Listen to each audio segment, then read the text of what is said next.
नमस्कार साथियों, सुदृष्टि पीसेस के आधिकारिक यूट्यूब चैनल पर आप सभी का हार्दिक स्वागत है। साथियों, आज के इस वीडियो में हम आरओ परीक्षा को ध्यान में रखते हुए सामान्य हिंदी का मोस्ट इंपॉर्टेंट टॉपिक है आपका पर्यायवाची।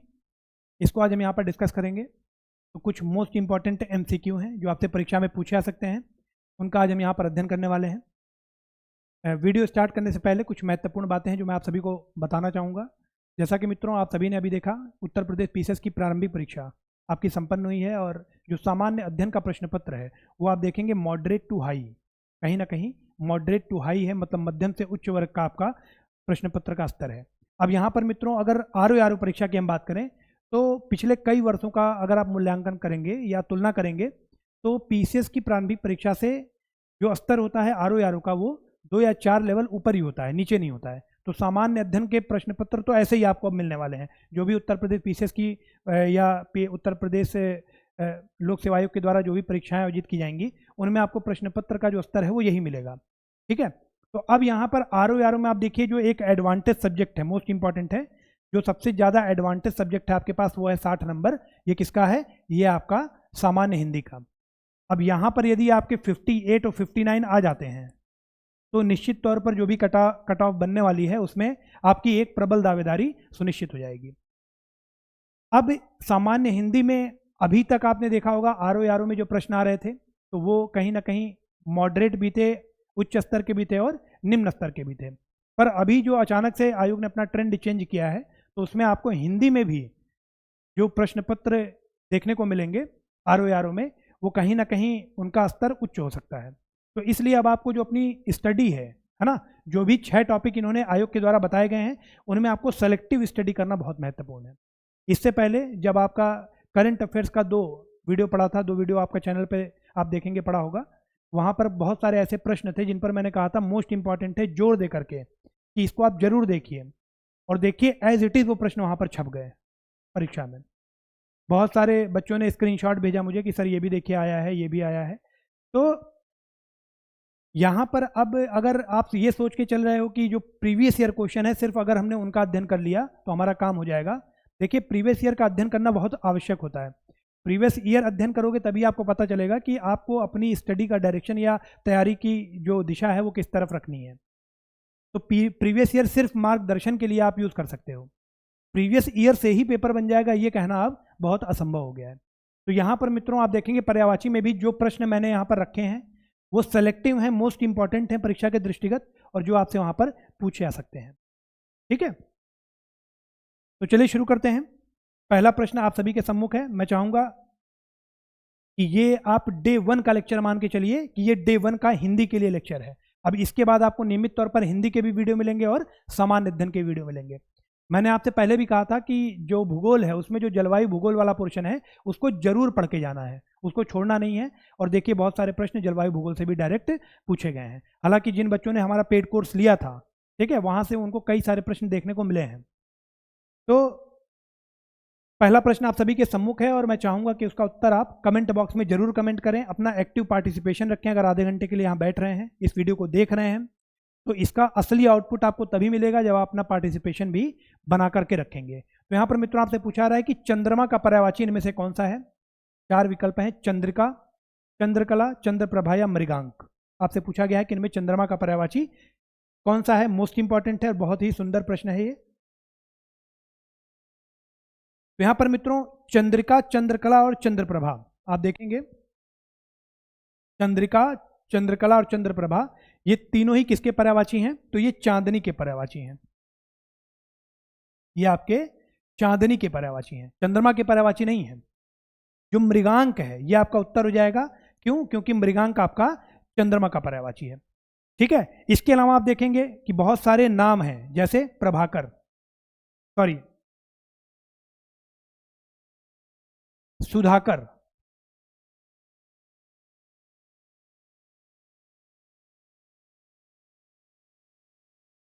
राकेश, इसके अलावा मयंक। ठीक है, मयंक, सुधाकर, राकेश ये सभी आपके चंद्रमा के पर्यायवाची जो आपको ध्यान रखना है। इसके अलावा कुछ अन्य जो महत्वपूर्ण पर्यायवाची हैं चंद्रमा के वो आप देख सकते हैं यहाँ पर। विभाकर मोस्ट इंपॉर्टेंट है, राकापति ये भी आपका चंद्रमा का पर्यायवाची है। छपाकर ये भी आपका चंद्रमा का पर्यायवाची है। सुधाकर मैंने आपको बता दिया। तारापति, हिमकर, निशाकर, शशि, हिमांशु, मोस्ट इंपॉर्टेंट, हिमांशु आपका किसका पर्यायवाची है? तो ये आपका चंद्रमा का पर्यायवाची है। राकेश चंद्रमा का पर्यायवाची है। द्विजराज ये भी आपका चंद्रमा का पर्यायवाची है। औषधीश कई बार आपसे परीक्षा में पूछा गया है, मोस्ट इंपॉर्टेंट।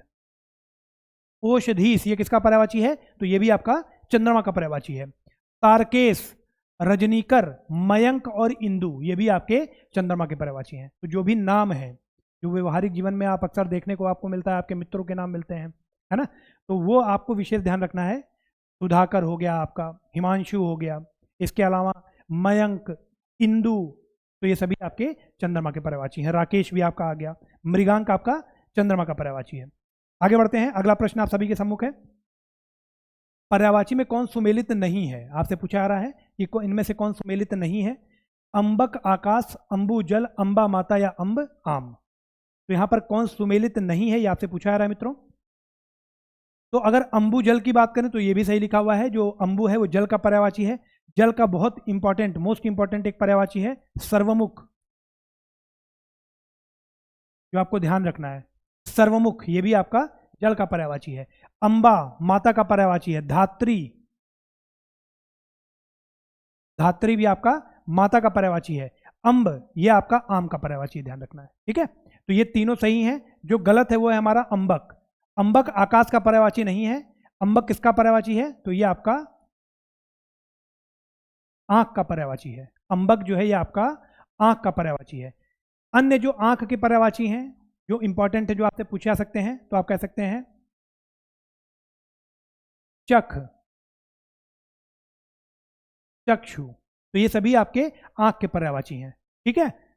नयन ये भी आपका आंख का पर्यायवाची है। तो देख लेते हैं यहां पर हम लोग, आप देखेंगे चक्षु, आंख ये सभी अंबक के पर्यायवाची हैं। चख, दृक, अक्षि ये सभी आपके मोस्ट इंपॉर्टेंट हैं जो कि अंबक या आंख के पर्यायवाची हैं, ठीक है। आगे बढ़ते हैं। लोचन अगर आपसे पूछा जाए लोचन तो ये भी आपका आंख का पर्यायवाची है। इनमें से कौन पत्नी का पर्यायवाची नहीं है? आपसे पूछा रहा है इनमें कौन पत्नी का पर्यायवाची नहीं है? कुलजा, कांता, वल्लभा या दुहिता। अब इनमें कौन पत्नी का पर्यायवाची नहीं है? तो यहां पर मित्रों डी विकल्प हमारा बिल्कुल करेक्ट हो जाएगा। जो दुहिता है ये किसका है? तो ये आपका पुत्री का पर्यायवाची है, ना कि पत्नी का, ठीक है। जो दुहिता है ये आपका पुत्री का पर्यायवाची है। इसके अलावा आप देखेंगे तनया ये भी आपका पुत्री का पर्यायवाची है, तनया।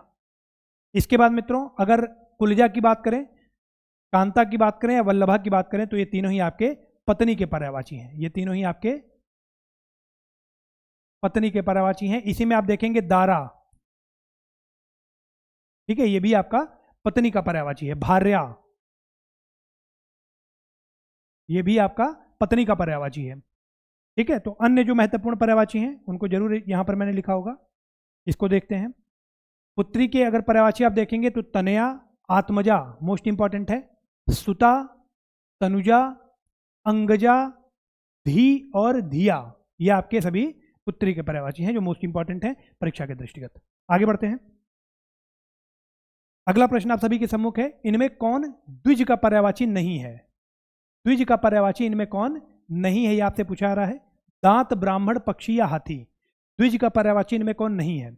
ठीक है, तो मित्रों दांत, ब्राह्मण और पक्षी ये तीनों ही आपके द्विज के पर्यायवाची हैं। ये तीनों ही आपके द्विज के पर्यायवाची हैं। अगर हाथी की बात करें तो हाथी आपका द्विज का पर्यायवाची नहीं है, इसलिए यही हमारा उत्तर हो जाएगा। हाथी की अगर पर्यायवाची याद करना चाहें आप तो द्विरद, द्विरद जो है ये आपका हाथी का पर्यायवाची है, ध्यान रखना है, ठीक है। अन्य जो महत्वपूर्ण पर्यायवाची हैं इसमें आप देखेंगे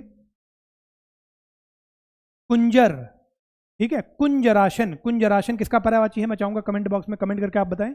कुंजराशन, कुंजर आपका हाथी का पर्यायवाची है, कुंजराशन मतलब हाथी का राशन, ठीक है। कटी ये भी आपका हाथी का है। गयंद मोस्ट इंपॉर्टेंट है, गयंद ये भी आपका हाथी का पर्यायवाची है। मतंग मोस्ट इंपॉर्टेंट। कुंभी, कुंभी आपका हाथी का पर्यायवाची है। अगर आपसे कुंभिल पूछा जाए, कुंभिल, कुंभिल किसका पर्यायवाची है? तो ये आपका चोर का है, ये आपका चोर का पर्यायवाची है। कुंभी आपका हाथी का है। करी, द्वीप, द्विरद, सिंदूर, सारंग, सारंग आपका हाथी और घोड़े दोनों का है, हाथी और घोड़े दोनों का है, ठीक है। इसके बाद मित्रों वारण, मदकल, ये सभी आपके हाथी का पर्यायवाची हैं, तो ये आपको ध्यान रखना है। आगे बढ़ते हैं। अगला प्रश्न है, इनमें से कौन शिव का पर्यायवाची है? आपसे पूछा जा रहा है इनमें कौन शिव का पर्यायवाची है? खरारी, स्मरारी, दशरथी या रावणारी? इनमें कौन शिव का पर्यायवाची है ये आपको बताना है। तो ये तो नाम से ही आपको लग रहा होगा ये किसका है, ये आपका है श्री रामचंद्र का, ठीक है, दशरथी। रावणारी ये भी आपका श्री रामचंद्र का है। खरारी जो है ये भी आपका रामचंद्र जी का है। अगर स्मरारी की बात करें मित्रों तो ये आपका शंकर भगवान का है। ये आपका किसका है? ये आपका शिव जी का है। शिव जी के अन्य जो महत्वपूर्ण पर्यायवाची हैं उनमें आप याद रख सकते हो शर्व, शर्व आपका शंकर भगवान का पर्यायवाची है ना। भूपति ये भी आपका शंकर भगवान का पर्यायवाची है। भूदेव, ठीक है, भूतेश, सॉरी भूतेश, ईश जो है ये आपका शिव का पर्यायवाची है। भूतेश, भव, हर, हर हर महादेव, ठीक है, तो हर किसका है? शंकर भगवान का है। शर्व शंकर भगवान का है। सर्वज्ञ, ईशान, व्योमकेश, कदर्पी, मोस्ट इंपॉर्टेंट कदर्पी ये किसका है? तो ये आपका भगवान शंकर का पर्यायवाची है। वामदेव जी, वामदेव ये भी आपके शंकर भगवान का ही पर्यायवाची है। आगे बढ़ते हैं। अगला प्रश्न है मित्रों, इनमें से कौन बिजली का पर्यायवाची है? बिजली का पर्यायवाची आपसे पूछा जा रहा है। छपा, धात्री, श्यामा, शैलजा, बिजली का पर्यायवाची इनमें से कौन सा है? तो यहां पर मित्रों ए विकल्प करेक्ट हो जाएगा। जो छपा है ये आपका बिजली का पर्यायवाची है, ठीक है। इसके अलावा चपला, चंचला ये सभी आपके बिजली के पर्यायवाची हैं। धात्री की बात करें, ठीक है, तो ये आपका माता का पर्यायवाची है धात्री, ठीक है। इसके बाद अगर श्यामा की बात करें तो श्यामा आपका यमुना का पर्यायवाची है, यमुना का पर्यायवाची है। शैलजा तो ये आपका नदी और पार्वती, नदी और पार्वती का पर्यायवाची है, ठीक है। तो यहां पर मैंने लिख भी दिया है, इसको आप देख सकते हैं। यहां पर बिजली जो है इसका चपला, चंचला, सौदामिनी, दामिनी, क्षण प्रभा, पीत प्रभा, चंपा, अशिन, ठीक है। इसके बाद धनवल्ली और कांचनवल्ली ये सभी आपके बिजली के पर्यायवाची हैं। धात्री जो है ये माता का है। श्यामा ये आपका यमुना का भी है, कोयल का भी है और द्रौपदी का भी है। तो यमुना, द्रौपदी, कोयल ये सभी आपके श्यामा के पर्यायवाची हैं, ठीक है। इसके बाद युवती का भी पर्यायवाची आपका क्या है? श्यामा है। शैलजा ये आपका नदी और पार्वती जी का पर्यायवाची है। आगे बढ़ते हैं। अगला प्रश्न है, इनमें से कौन बाण का पर्यायवाची नहीं है? कार्मुक, इशु, आशुग या तोमर? बाण का पर्यायवाची नहीं है, मोस्ट इंपॉर्टेंट। इनमें से कौन बाण का पर्यायवाची नहीं है?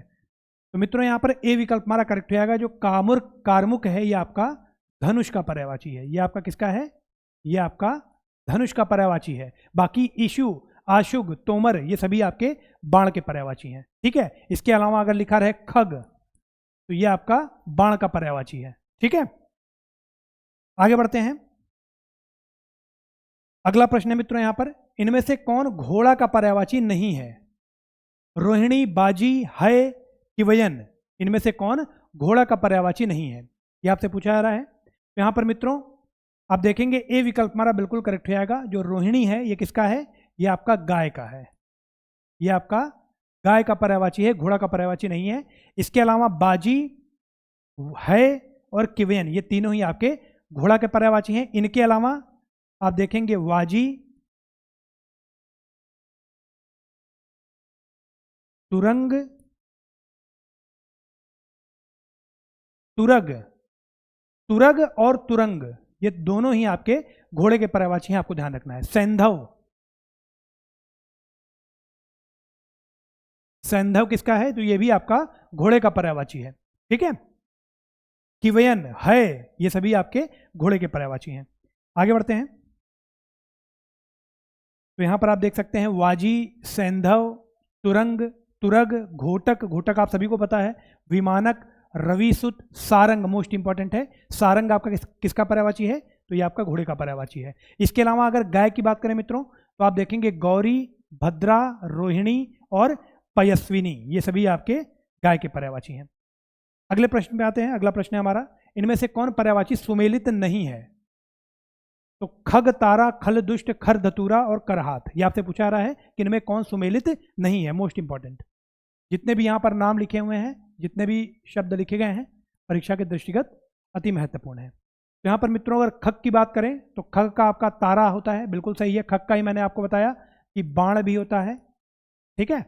इसके बाद खल, खल का आपका दुष्ट, बिल्कुल करेक्ट लिखा हुआ है। खर का लिखा हुआ है धतूरा, यही हमारा गलत है, तो सी विकल्प हमारा बिल्कुल करेक्ट हो जाएगा, ठीक है। धतूरा किसके मतलब होता है? तो आप कह सकते हैं खल मतलब ही दुष्ट होता है और धतूरा होता है। खल के मतलब ही आप कह सकते हैं खल का मतलब ही दुष्ट होता है और खल मतलब ही धतूरा भी होता है। इसके अलावा खर की अगर बात करें तो खर में आप देखेंगे इसका मतलब भी आपका दुष्ट होता है, राक्षस होता है, ठीक है। इसके अलावा कर एक तो टैक्स वाला होता है, हाथ होता है कर का मतलब, ठीक है। तो ये भी हमारा बिल्कुल करेक्ट लिखा हुआ है, ऊपर भी दोनों करेक्ट हैं, तो सी विकल्प इसका हमारा बिल्कुल सही हो जाएगा। इसके बाद मित्रों और अन्य जो इसमें इंपॉर्टेंट पर्यायवाची हैं, जैसे खग में आपको देखेंगे पक्षी भी होता है, खग का मतलब तारा भी होता है, गंधर्व भी होता है और बाण भी होता है। इसके बाद अगर खल की बात करें तो यहाँ पर आपको दुष्ट दिखाई देगा, धतूरा दिखाई देगा, या दवा कूटने का जो खरल होता है, ठीक है, कुटनी, उस वो भी आपका खल होता है। खर की बात करें तो ये दुष्ट होता है, गधा होता है, तिनका होता है और राक्षस होता है। वहीं पर अगर कर की बात करें, देखिए एक मैं भूल रहा था, मोस्ट इंपॉर्टेंट है किरण, मोस्ट इंपॉर्टेंट है। कर का एक पर्यायवाची किरण भी होता है, ठीक है। सूंड भी होता है, किरण भी होता है और हाथ भी होता है। आगे बढ़ते हैं। अगला है, इनमें से कौन यमुना का पर्यायवाची नहीं है? यमुना का पर्यायवाची नहीं है। अर्कजा, कालिंदी, समनस्वसा और त्रिपथगा, इनमें से कौन यमुना का पर्यायवाची नहीं है? ये आपसे पूछा जा रहा है। तो यहां पर मित्रों अर्कजा यमुना का पर्यायवाची है, कालिंदी यमुना का पर्यायवाची है और शमनस्वसा ये भी आपका यमुना का पर्यायवाची है। लेकिन अगर त्रिपथगा की बात करेंगे तो ये आपका गंगा का पर्यायवाची है, ये आपका गंगा का पर्यायवाची है, मोस्ट इंपॉर्टेंट, ठीक है। अब यहां पर यमुना के अन्य जो महत्वपूर्ण पर्यायवाची हैं उसमें आप देखेंगे सूर्य, तनया, सूर्य तनया, रवि तनया, मोस्ट इंपॉर्टेंट है आपका कृष्णा, मोस्ट इंपॉर्टेंट, श्यामा, ये भी आपका मोस्ट इंपॉर्टेंट, ठीक है। उसके अलावा सूर्य नंदनी, सूर्य नंदनी ये भी आपका यमुना का पर्यायवाची है। तनया मतलब क्या होता है? अभी थोड़ी देर पहले हमने देखा तनया किसका पर्यायवाची था, तो ये आपका था पुत्री का पर्यायवाची, तनया, ठीक है। तो सूर्य पुत्री आपकी कौन है? यमुना जी हैं। कृष्णा यमुना का पर्यायवाची है, श्यामा यमुना का पर्यायवाची है। श्यामा का ही एक पर्यायवाची अभी थोड़ी देर पहले बताया था, द्रौपदी, ठीक है, तो वो भी याद रखिएगा, यमुना और द्रौपदी इन दोनों के पर्यायवाची कौन है? श्यामा है। तो यहां पर मित्रों कुछ इंपॉर्टेंट पर्यायवाची यमुना और गंगा के मैंने लिखे हैं, इनको आप देख लें। यमुना में आप देखेंगे तो सूर्य तनया, तरणी तनुजा, रवि तनया, रवि सुता, भानुजा, भानु मतलब सूर्य, भानुजा मतलब सूर्य पुत्री, कालगंगा, मोस्ट इंपॉर्टेंट, कालगंगा, कृष्णा, रवि नंदिनी, ठीक है। तो ये सभी आपके यमुना जी के पर्यायवाची हो गए। अब अगर गंगा की बात करें तो यहां पर आप देखेंगे जानवी, सुरसरी, मोस्ट इंपॉर्टेंट है, सुरधनी, सुरधुनी, सुरधुनी मोस्ट इंपॉर्टेंट, मोस्ट इंपॉर्टेंट, ये भी आपका देवधुनी, सुरधुनी, ये आपके गंगा के पर्यायवाची हैं, ध्यान रखना है आपको। नदीश्वरी गंगा का पर्यायवाची है, विष्णुपदी, विक्षुपगा, ये सभी आपके गंगा जी के पर्यायवाची हैं, ठीक है। तो यहां पर मित्रों आज का सेशन हमारा समाप्त होता है। वीडियोस यदि आपको अच्छे लग रहे हो तो उनको लाइक और शेयर जरूर करें। यदि अभी तक आपने हमारे यूट्यूब चैनल को सब्सक्राइब नहीं किया है तो चैनल को सब्सक्राइब कर लें और बेल आइकन को प्रेस कर लें। मित्रों इस वीडियो की जो भी पीडीएफ है वो आपको हमारे टेलीग्राम का जो ऑफिशियल चैनल है सुदृष्टि पीसेस का, जहाँ पर रेगुलर बेसिस पे आपको परीक्षा के पैटर्न पर जो लेटेस्ट डिमांड है परीक्षा की, उस आधार पर मोस्ट इंपॉर्टेंट MCQ हैं, सामान्य अध्ययन के, वो भी कराए जाते हैं प्रैक्टिस के तौर पर, और ये सभी PDF भी आपको वहीं पर प्राप्त हो जाएंगे। Thank you so much.